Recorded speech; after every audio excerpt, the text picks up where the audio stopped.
Hello students, linkage वाला topic अपन ने ख़त्म किया है, ठीक है ना। और लिंकेज में अपन ने पढ़ा कि जो लिंक्ड जीन्स हैं वो एक साथ बने रहते हैं जनरेशन टू जनरेशन, यानी कि एक क्रोमोजोम के ऊपर पाए जाने वाले वो जीन जिनके बीच में क्रॉसिंग ओवर जैसी घटना नहीं होती है, यानी कि वो लिंक्ड रहते हैं एक दूसरे से। और वो लिंक्ड रहने का मतलब क्या है कि एक दूसरे से जुड़े हुए रहना, ठीक है ना। अब आज जो अपन टॉपिक स्टार्ट कर रहे हैं वो है सेक्स लिंकेज। सेक्स लिंकेज का मतलब क्या है बेटा, थोड़ा सा इसको इजीली समझें। लिंक्ड जीन में क्या था कि एक जीन दूसरे जीन से लिंक्ड था, ए बी से और बी ए से। लिंक्ड का मतलब एक दूसरे के साथ बने रहने की प्रवृत्ति थी, वो नज़दीक उपस्थित थे क्रोमोजोम के ऊपर। सेक्स लिंकेज जो है उसका मतलब क्या है कि in case of the human beings sex chromosome हैं, ये आपको पता है, ठीक है ना, जिनको एलोसोम भी कहते हैं। और दूसरे जो है वो सोमेटिक क्रोमोजोम है या ऑटोसोम्स हैं। तो इनका ये जो क्लासिफिकेशन है ये कैसे क्या है ये, तो मोंटगोमेरी नाम के एक साइंटिस्ट थे, उन्होंने ह्यूमन बींग्स में पाए जाने वाले इनको क्रोमोजोम्स को दो कैटेगरी के अंदर क्लासिफाई किया था। ऐसे क्रोमोजोम्स जिनके ऊपर अपन ये कह सकते हैं कि सोमेटिक जितने भी करेक्टर्स हैं, अपने आँख, बाल, नाक, कान आदि के जो करेक्टर हैं, इनके जीन जिन क्रोमोजोम्स पे उपस्थित हैं उनको सोमेटिक या ऑटोसोम्स कहते हैं अपन। वो क्रोमोजोम्स क्या कहलाते हैं? ऑटोसोम्स। और ऐसे क्रोमोजोम्स जिनके ऊपर सेक्सुअल एक्सप्रेशन या सेक्सुअल करेक्टर्स या सेकेंडरी ग्रोथ से रिलेटेड जो करेक्टर्स हैं, ठीक है ना, चाहे वो जो मूंछ हो, ब्रेड हो, ठीक है ना, या अपन ये कह सकते हैं कि मेमेलियन ग्लैंड्स का डेवलपमेंट हो, रिप्रोडक्टिव ऑर्गन्स का डेवलपमेंट हो, इनके जीन जिनके ऊपर उपस्थित है, यानी कि सेक्सुअल करेक्टर से रिलेटेड जीन और सेक्स के एक्सप्रेशन से रिलेटेड जीन, उन क्रोमोजोम्स को अपन क्या कहते हैं? सेक्स क्रोमोजोम या एलोसोम, ठीक है। सेक्स लिंकेज क्या है? ये जो मैंने बातें बताई हैं इन्हीं के पीछे छुपी हुई बात है जिसको आपको समझना है। सेक्स लिंकेज का मतलब क्या है? लिंकेज का ये एक स्पेशल टाइप अपन ये पढ़ रहे हैं। तो इसका मतलब क्या है, देखिए कि वो जीन सोमेटिक करेक्टर को एक्सप्रेस करता है, कंट्रोल करता है, ठीक है। तो इस जीन को कहां पे होना चाहिए? ऑटोसोम्स के ऊपर। लेकिन सोमेटिक करेक्टर को कंट्रोल करने वाला ये जीन अगर इसकी उपस्थिति कहां पे हो, if that is present on the sex chromosome,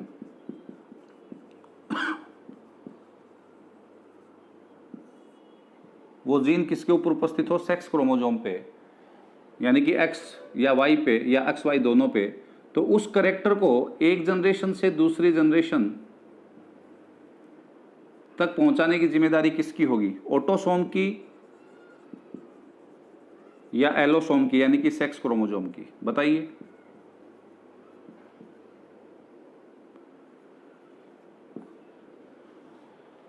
अरे अगर वो प्रेजेंट किसके ऊपर है? सेक्स क्रोमोजोम पे, तो एक पीढ़ी से दूसरी पीढ़ी के अंदर वो करेक्टर कौन पहुंचा रहा है? Sex chromosome. यानी कि वो करेक्टर किससे जुड़ा हुआ? सोमेटिक करेक्टर है लेकिन उसका लिंक किससे है?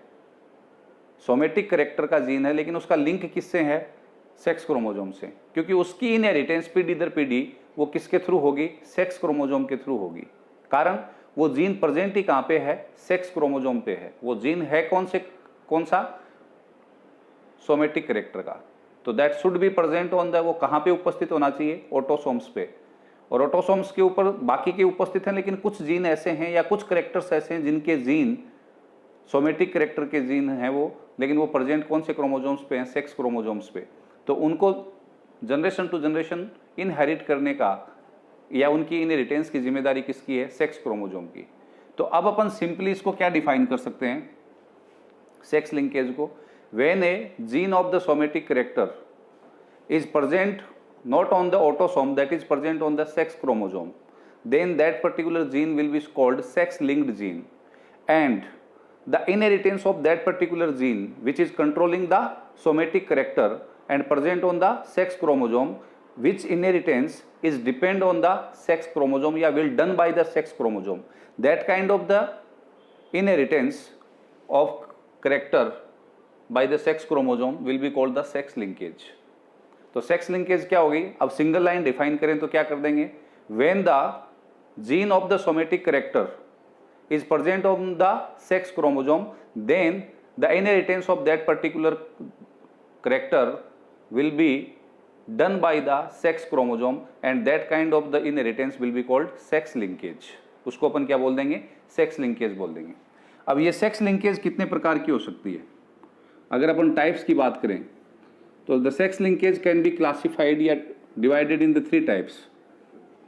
वो सोमेटिक कैरेक्टर का जीन एक्स क्रोमोसोम पे उपस्थित हो तो फिर वो क्या कहलाएगी? X linked inheritance. उसको अपन क्या बोल देंगे? एक्स. अगर वो वाई क्रोमोसोम पे उपस्थित है तो वो क्या कहलाएगी? Y linked. और अगर वो दोनों पे उपस्थित हो, क्योंकि एक्स और वाई क्रोमोसोम के अंदर एक शॉर्ट आर्म होती है जो दोनों में कॉमन होती है, ठीक है, तो वो दोनों में उपस्थित हो तो वो कहलाएगी एक्स वाई लिंक्ड. यानी कि these are the 3 types of the sex linkage. Sex linkage के ये 3 प्रकार हैं, एक्स लिंक्ड, वाई लिंक्ड और एक्स वाई लिंक्ड. ठीक है. First of all we will discuss about the X linked. X linked की सबसे पहले अपन बात करेंगे बेटा. एक्स लिंक्ड का मतलब क्या होगा? इफ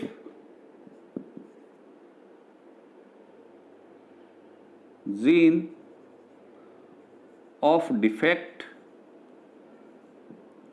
और सोमेटिक करेक्टर, क्योंकि ये मोस्टली डिफेक्ट्स ही होते हैं, ये जीन ऑफ डिफेक्ट और the somatic character is present on X chromosome, then the character or gene will be called, क्या कहलाएगा? X linked and inheritance will be called X linkage. उस character की या उस जीन की इनहेरिटेंस पीढ़ी दर पीढ़ी है, वो क्या कहलाएगी? X linkage. ठीक है. फॉर एग्जाम्पल अपन एग्जाम्पल लेते हैं हीमोफीलिया. तो हीमोफीलिया वैसे एक करेक्टर भी है और एक डिफेक्ट भी है. That is also called bleeders disease. उसको अपन ब्लीडर्स डिजीज भी कहते हैं. तो वो जो बीमारी है या वो डिफेक्ट है, वो प्रॉब्लम है, वो एक्स लिंक्ड प्रॉब्लम है. और वो भी कैसी? X linked recessive. X linked recessive का मतलब क्या है? कि वो जीन रेसेसिव अवस्था में है. वो जीन म्यूटेंट जीन है और वो कौन सी अवस्था में है? रेसेसिव अवस्था में. तो इसका मतलब वो अपनी पॉपुलेशन में पाया तो जाता है लेकिन सब में एक्सप्रेस नहीं होगा. क्यों नहीं होता है? क्योंकि वो डोमिनेंट अवस्था में नहीं है. वो जीन कौन सी अवस्था में उपस्थित है? रेसेसिव. और रेसेसिव अवस्था में अगर वो जीन उपस्थित है तो स्पेशली फॉर द फीमेल उसको होमोजाइगस अवस्था में आना जरूरी है. यानी कि वो डिफेक्टेड जीन एक बच्चे को उसके माँ और बाप दोनों से मिलेगा, यानी कि एक फीमेल बच्चे को, तभी उसके अंदर क्या होगा? वो करेक्टर क्या होगा? एक्सप्रेस होगा. ठीक है. तो हीमोफीलिया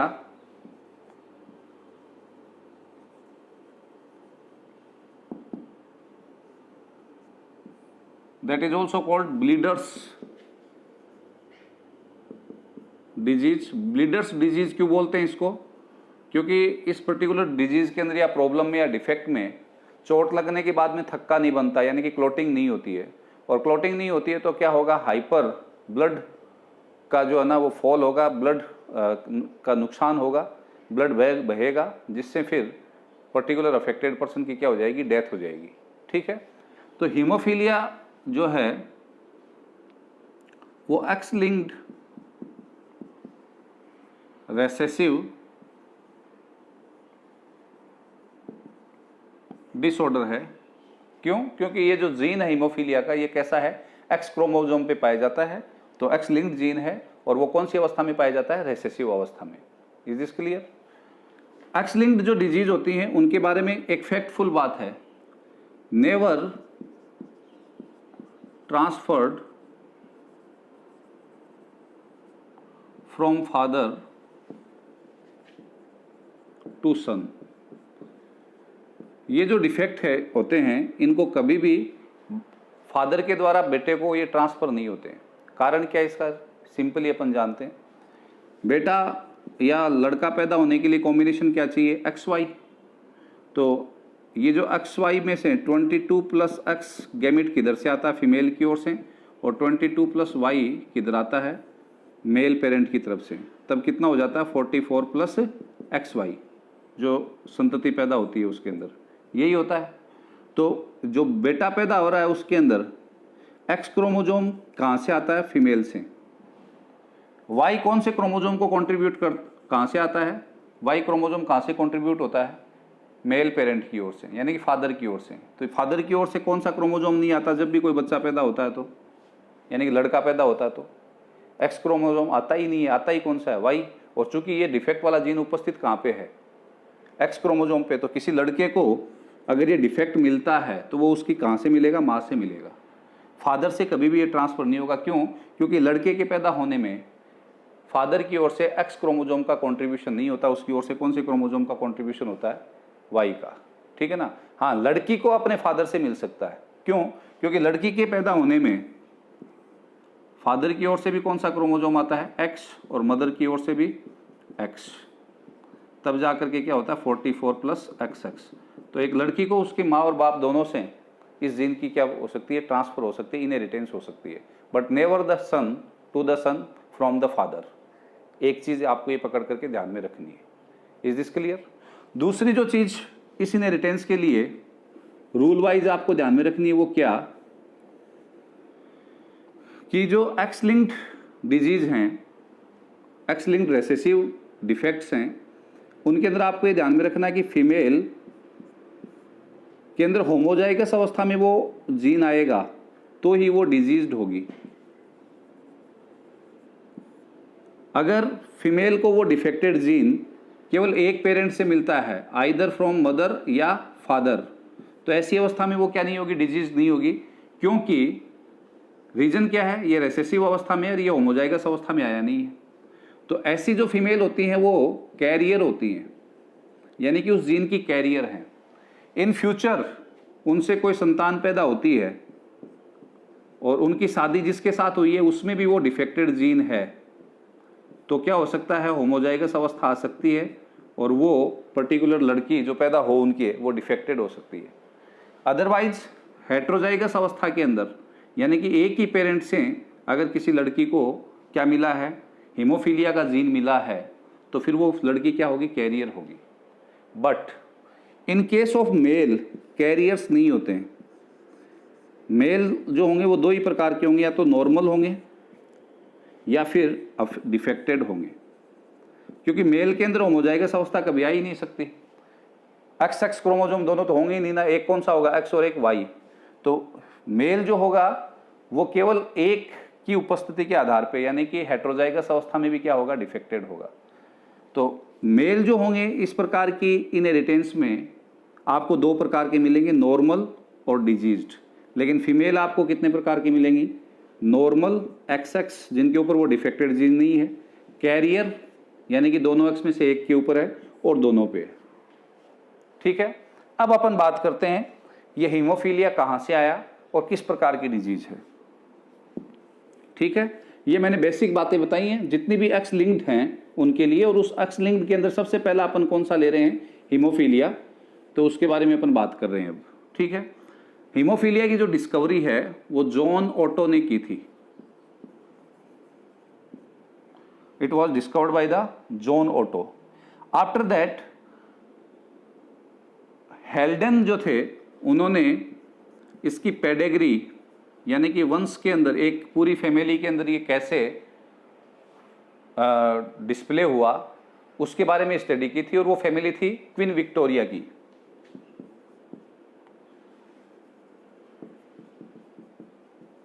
क्वीन विक्टोरिया जो थी that she was the carrier of the haemophilia gene. Haemophilia blood से रिलेटेड है तो ब्लड सोमेटिक कैरेक्टर में आएगा। ठीक है ना, तो कैरियर थी वो। ये देखिए मैं H दिखा रहा हूं, इसका मतलब इस एक्स के ऊपर क्या है? हीमोफीलिया वाला जीन उपस्थित है और एक एक्स पे नहीं है। तो जो अभी थोड़ी देर पहले बताया था ऐसी फीमेल जो है वो क्या कहलाती है? कैरियर। लेकिन बाद में इसकी जो फोर्थ संतान थी, फोर्थ प्रोजेनी विक्टोरिया की, उसका नाम था प्रिंस लियोपोल्ड। प्रिंस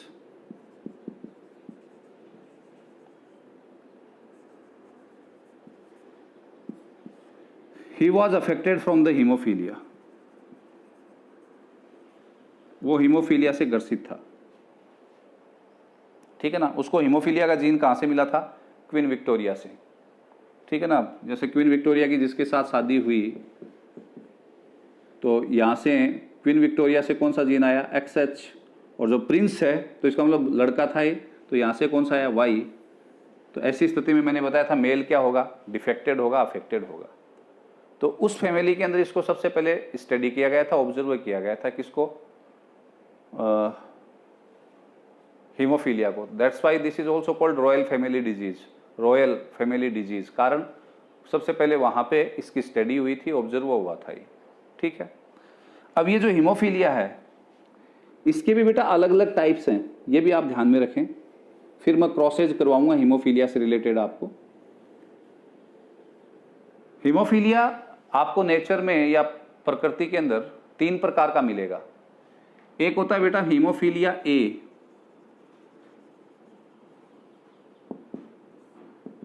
तो देखिए लास्ट ईयर अपन ने ब्लड क्लॉटिंग पढ़ा था, तो ब्लड क्लॉटिंग के अंदर अपन ने बात की थी कि 13 फैक्टर्स जो होते हैं, 13 फैक्टर होते हैं जो ब्लड क्लॉटिंग का काम करते हैं। उनमें से कोई भी एक फैक्टर अगर आप में अनुपस्थित होगा तो आप में ब्लड क्लॉटिंग नहीं होगी। तो हीमोफीलिया के जो 3 टाइप्स हैं उनमें से एक है हीमोफीलिया ए, एक है हीमोफीलिया बी और एक है हीमोफीलिया सी। हीमोफीलिया ए किसे कहते हैं? वो व्यक्ति जिसके अंदर ब्लड क्लॉटिंग फैक्टर 8 नहीं बनता है, ठीक है ना। और ब्लड क्लॉटिंग फैक्टर 8 कौन सा है? अगर आपको नाम ध्यान में हो तो AHG बोलते हैं उसको,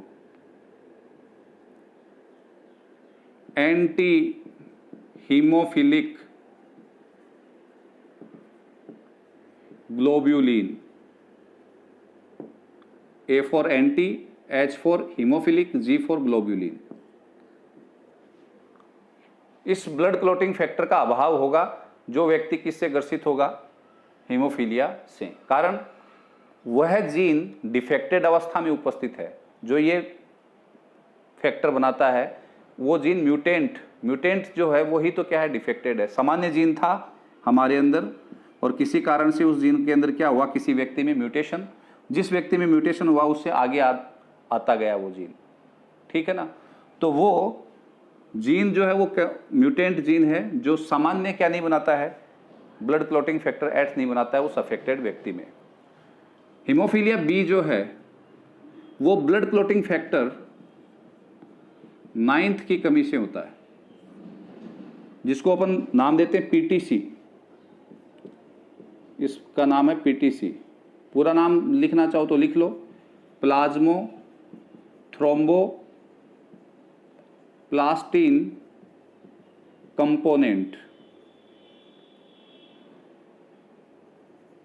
प्लाज्मो थ्रोम्बोप्लास्टिन कंपोनेंट। और थर्ड टाइप ऑफ हीमोफीलिया जो है वो है हीमोफीलिया सी। ये ब्लड क्लॉटिंग फैक्टर 11th की कमी के कारण होता है। और ब्लड क्लॉटिंग फैक्टर 11th का नाम है बेटा PTA, प्लाज्मो थ्रोम्बोप्लास्टिन एंटीसीडेंट। नाम पूरे ध्यान रखना, ये एंटीसीडेंट। ये 3 प्रकार का हीमोफीलिया है, ठीक है ना। और तीनों ही प्रकार का जो है वो क्या है? एक्स लिंक्ड है ये, ठीक है ना। एक्स क्रोमोसोम के ऊपर क्लॉटिंग फैक्टर बनाने वाले जीन्स में म्यूटेशन के कारण ये हुआ है। यानी कि जीन में म्यूटेशन का मतलब क्या हुआ? वो जीन सामान्य जो फैक्टर बना रहे थे, चूंकि म्यूटेशन के कारण उन जीन में गड़बड़ हो गई तो वो फैक्टर क्या होना शुरू हो गया? सामान्य नहीं बन रहा था। सामान्य नहीं बन रहा था तो क्लॉटिंग का काम नहीं हो रहा था, ठीक है।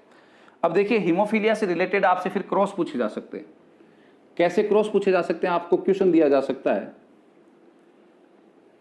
क्या कि सीता जो है उसके फादर हीमोफीलिया से ग्रसित थे। क्वेश्चन सुने, सीता जो थे उसके फादर जो थे वो हीमोफीलिया से ग्रसित थे। Is this clear? सीता की शादी राम से होती है, ठीक है। अब आपसे ये पूछा जाएगा कि सीता व राम की जो पैदा होने वाली संतान है उनमें क्या प्रोबेबिलिटी है हीमोफीलिया के पैदा होने की। तो देखिए सीता जो है वो कौन सी अवस्था में हो सकती है? सीता को उसके फादर से कौन सा क्रोमोसोम मिलेगा? X। चूंकि उसके फादर रोग से क्या थे? ग्रसित, तो इसका मतलब उस एक्स क्रोमोसोम पे कौन सा जीन उपस्थित है, हीमोफीलिया वाला। तो सीता का जीनोटाइप क्या हुआ, XHX। राम से उसकी शादी हुई तो क्या हुआ, XY।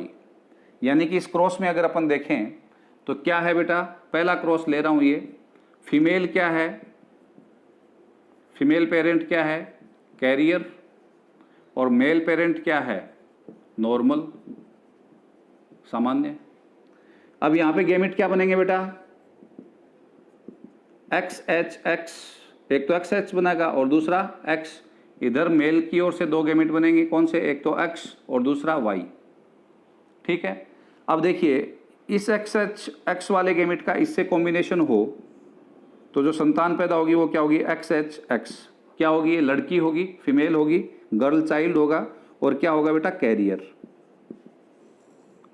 ठीक है ना। इस डिजीज के लिए वो कैरियर है, रोग से ग्रसित नहीं है। कैरियर का मतलब उसके पास वो डिफेक्टेड जीन है लेकिन एक्सप्रेस नहीं हुआ है। क्यों नहीं हुआ है, क्योंकि होमोजाइगस अवस्था में नहीं है। ये XHY, ये बॉय चाइल्ड है, मेल चाइल्ड है, और ये क्या होगा, डिजीज्ड, यानी कि हीमोफीलिया से ग्रसित। यहां पे अगर अपन देखें तो XX यानी कि ये क्या होगी, नॉर्मल बेबी होगी, यानी गर्ल चाइल्ड होगा, और ये XY नॉर्मल बॉय और ये नॉर्मल गर्ल। ठीक है। अब तो रिजल्ट अपने को क्या मिला, रिजल्ट अपने को मिला बेटा 50% जो टोटल प्रोजेनी है उसका 50% कैसा है, नॉर्मल, 25% कैसा है, कैरियर, और 25% कैसा है, डिजीज्ड। या अगर अपन मेल चाइल्ड की केवल बात करें तो 50% मेल चाइल्ड कैसे हैं, नॉर्मल, 50% मेल चाइल्ड कैसे हैं, डिजीज्ड। और फीमेल चाइल्ड की बात करें तो 50% फीमेल चाइल्ड क्या है, नॉर्मल, और 50% फीमेल चाइल्ड क्या है, कैरियर। यानी कि मेल और फीमेल में यहाँ पे पार्शियलिटी है। ठीक है ना। यहाँ पे एक एच होते ही क्या मेल जो है वो क्या है, डिजीज हो रहा है, लेकिन in case of the female वो क्या है, कैरियर है। Is this clear. तो ये इसके रिजल्ट हो गए जब आपके पास कैसा क्रॉस आए, इस प्रकार का। ठीक है ना। इसको कैसे भी घुमा करके पूछ सकता है। 100% के आधार पे देखो आप, तो 100% में से 50% क्या है, सारी प्रोजेनी को 100% मानोगे तो 50% क्या है, नॉर्मल, और 25% क्या है, कैरियर, और 25% क्या है, डिजीज्ड। मेल और फीमेल चाइल्ड के आधार पे देखें तो 50% मेल चाइल्ड जो है वो नॉर्मल है, 50% मेल चाइल्ड जो है वो क्या है, डिजीज्ड है।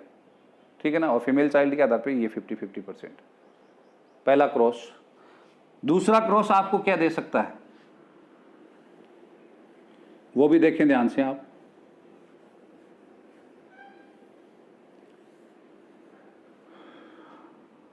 फीमेल कैरियर की बजाय आपको डिजीज्ड दे दी जाए। दूसरी कंडीशन में आ रहा हूं हम अब। ये लीजिए डिजीज्ड, और मेल दे दिया जाए नॉर्मल। तो ऐसी स्थिति में क्या रिजल्ट मिलेंगे अपने को। यहां पे कितने गैमेट बने बेटा, 2। कौन कौन सा, XH, और यहां पे 2 X और Y। ठीक है।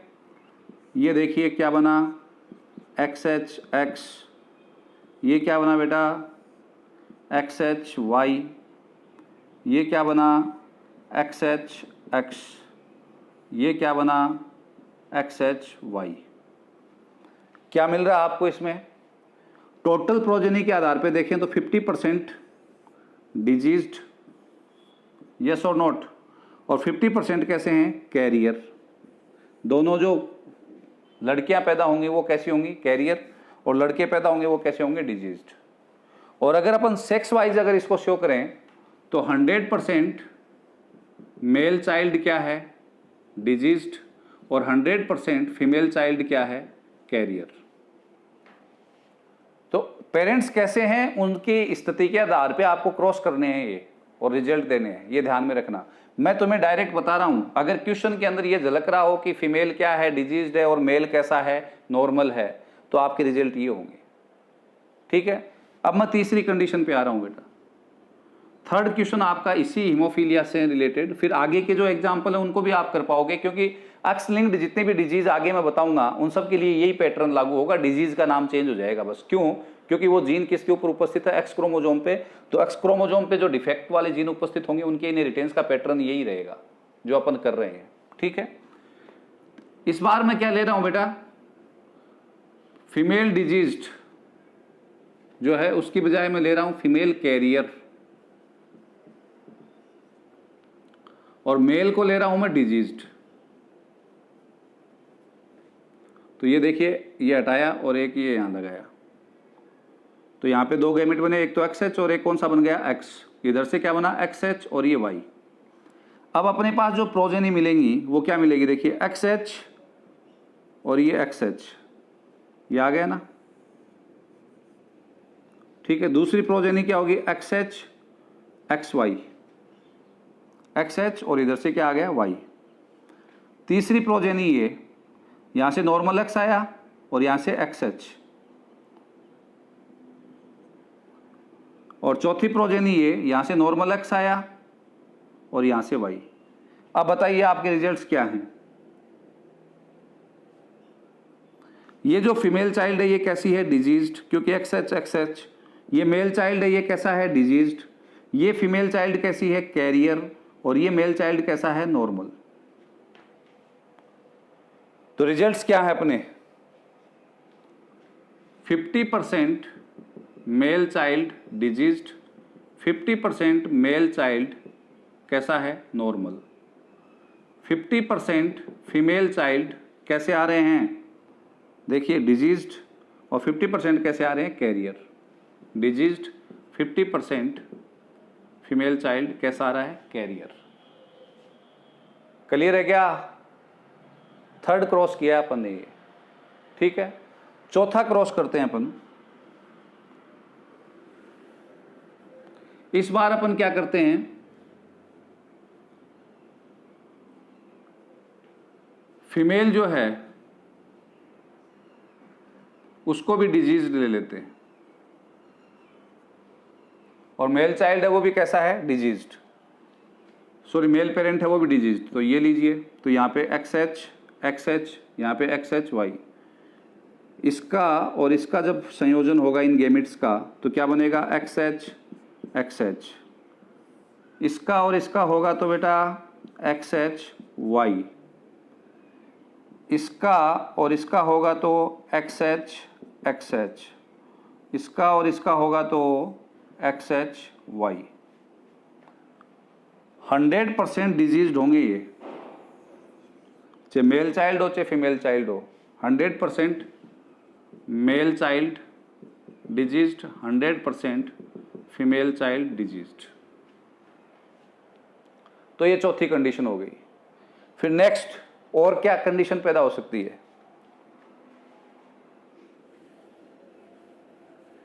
फीमेल जो है पेरेंट वो नॉर्मल हो और मेल पेरेंट कैसा हो, डिजीज्ड। तो क्या होगा, फीमेल पेरेंट नॉर्मल और मेल पेरेंट डिजीज्ड। तो ऐसी स्थिति में क्या होगा, देखिए XX इंटू XHY।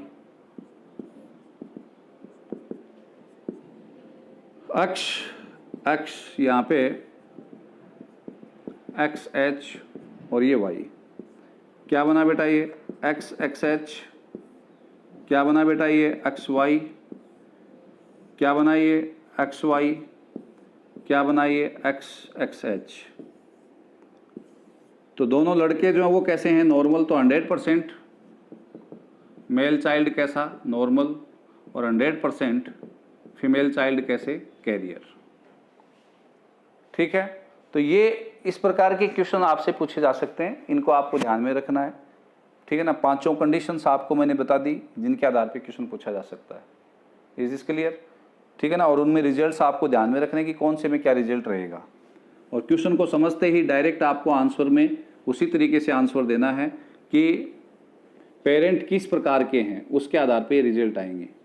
ठीक है ना, सभी क्रॉसेज में आपने ये जरूर देख लिया होगा कि मेल चाइल्ड को उसके फादर से ये डिजीज ट्रांसफर नहीं होती है। कारण ये जीन एक्स क्रोमोजोम पे है और लड़के के बनने में जो मेल पेरेंट है वो वाई क्रोमोजोम दे रहा है, न कि एक्स क्रोमोजोम।